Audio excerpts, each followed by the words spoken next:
ప్రజాపాలన ప్రభుత్వ కార్యక్రమాలు, సంక్షేమ కార్యక్రమాలు గ్రామీణ ప్రాంతంలో ఏ విధంగా ప్రజలకు అందుతా ఉన్నాయి, అదేవిధంగా గ్రామీణ ప్రాంతాల్లో ఇంకా వాళ్ళకు అవసరమైనటువంటి అంశాలు, సమస్యలు ఏ విధంగా పరిష్కరించాలనే కార్యాచరణతోటి హుస్నాబాద్ నియోజకవర్గంలో ఉన్న 173 గ్రామాల్లో పల్లెపల్లెకు ప్రజాపాలన, పల్లెపల్లెకు పొన్నమన్న కార్యక్రమం పేరు మీద నేను 19వ తేదీ నుంచి పర్యటన ప్రారంభం చేసిన. ఇది 4వ మండలం.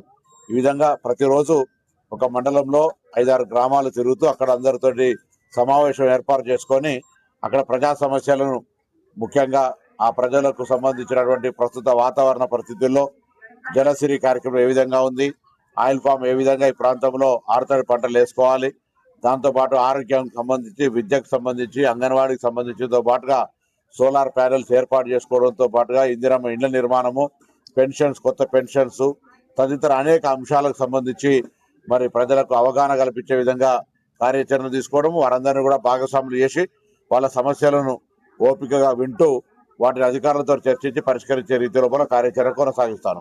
ఈ కార్యాచరణ వల్ల గ్రామాల లోపల ప్రజలకు నేరుగా కలవడము, వాళ్ళ సమస్యలను పరిష్కరించడంతో చాలా సానుకూలంగా, విజయవంతంగా కొనసాగుతోంది. అన్ని గ్రామాల్లో కూడా అక్కడ స్థానికంగా ఉండబడే అంశాలన్నీ కూడా వెంటనే పరిష్కారం అవుతా ఉన్నటువంటి సందర్భంగా చిన్న అది త్రాగునీటి సమస్య కావచ్చు, విద్యుత్ కావచ్చు, ఇతరత్ర అంశాలన్నీ కూడా పరిష్కారం అవుతా ఉన్నాయి. మండల స్థాయి అధికారులందరూ కూడా సమావేశాలు ఉండడం కారణంగా వెంటనే వాటి పరిష్కార మార్గం దొరుకుతున్నటువంటి సందర్భంలో మిగతా ఇంకా భవిష్యత్తులో జరిగే అన్ని కార్యక్రమాల లోపల గ్రామస్తులు పాల్గొని వాళ్ళ యొక్క అంశాలను నా దృష్టికి లిఖితపూర్వకంగా కానీ లేదా వాళ్ళు చెప్పి మరి అధికారుల ద్వారా పరిష్కారం చేసుకోవాలని సందర్భంగా నేను కోరుతా ఉన్నాను.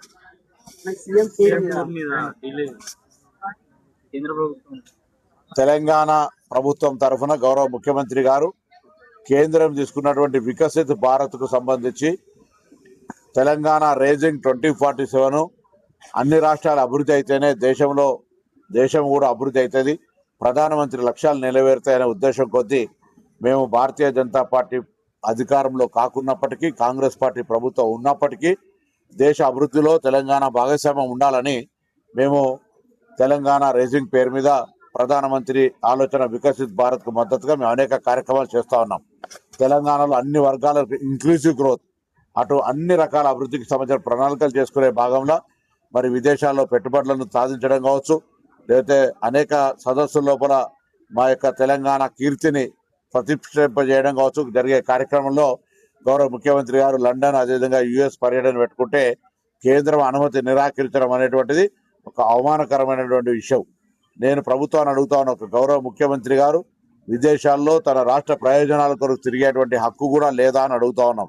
ఇంత నియంతృత్వంగా మొన్ననే జంజీ పేరు మీద జరిగిన ఉద్యమం గమనించి కేంద్ర మంత్రి రాజీనామా చేయాల్సి వచ్చి ఈరోజు పూర్తిగా మీ జాతీయ అధ్యక్షుడు బీహార్లో మీరు 40-20 సంవత్సరాల నుంచి ఉన్న సీటు మొన్న 50 ఓట్లతో గెలిచిన సీటు ఓడిపోతే కూడా ఇంకా మీకు జ్ఞానోదయం కలగక ముఖ్యమంత్రి పర్యటనను కూడా రద్దు చేయడం, దాని తదుపరి మళ్ళీ రాజకీయమైన ఆరోపణలు చేస్తూ ఉన్నారంటే మీకున్నటువంటి విచక్షణ, రాజకీయ ఆలోచన విధానాన్ని ఈ సందర్భంలో అడుగుతా ఉన్నా.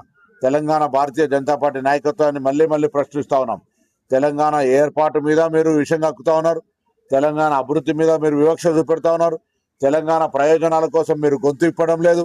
ఎంతసేపు మీలో ఐక్యత కొరకు ప్రయత్నం చేస్తుంది కేంద్ర పార్టీ కానీ, తెలంగాణ అభివృద్ధికి సంబంధించి కేంద్ర పార్టీ కానీ, కేంద్ర ప్రభుత్వం కానీ మీరు వాళ్ళకి చెప్పడం కానీ వాళ్ళు మీకు చెప్పడం కానీ జరుగుతలేదు.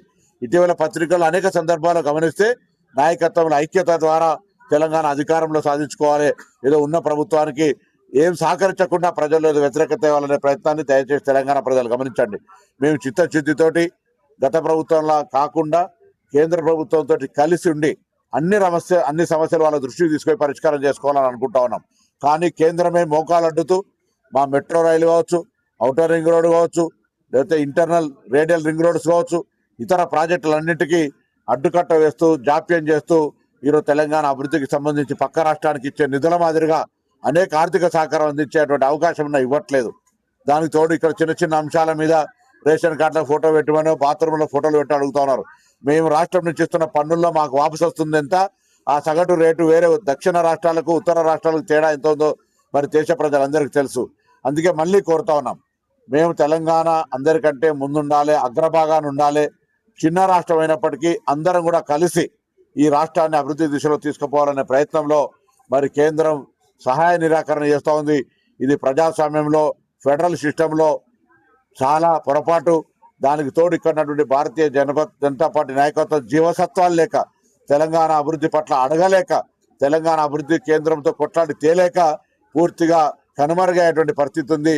బీజేపీ ఆఫీసు తాళాలు వేసుకునేటువంటి పరిస్థితులలో ఇప్పటికైనా కనీసం మార్పు తెచ్చుకొని మీరు ఐక్యంగా ఉంటారా ఉండరా మీ ఇష్టం, కానీ తెలంగాణ ప్రయోజనాల కొరకు, తెలంగాణ ప్రజల అభివృద్ధికి కేంద్రం నుంచి కొట్లాడి నిధులు తీసుకొచ్చే ప్రయత్నంలో ముందుండాలని సందర్భంగా బీజేపీ నాయకత్వాన్ని కోరుతా ఉన్నాం. మీకు ఈ వీడియో నచ్చినట్టయితే లైక్ చేయండి, షేర్ చేయండి, సబ్స్క్రైబ్ చేయండి. రెగ్యులర్ నోటిఫికేషన్స్ కోసం బెల్ బటన్ని ప్రెస్ చేయండి.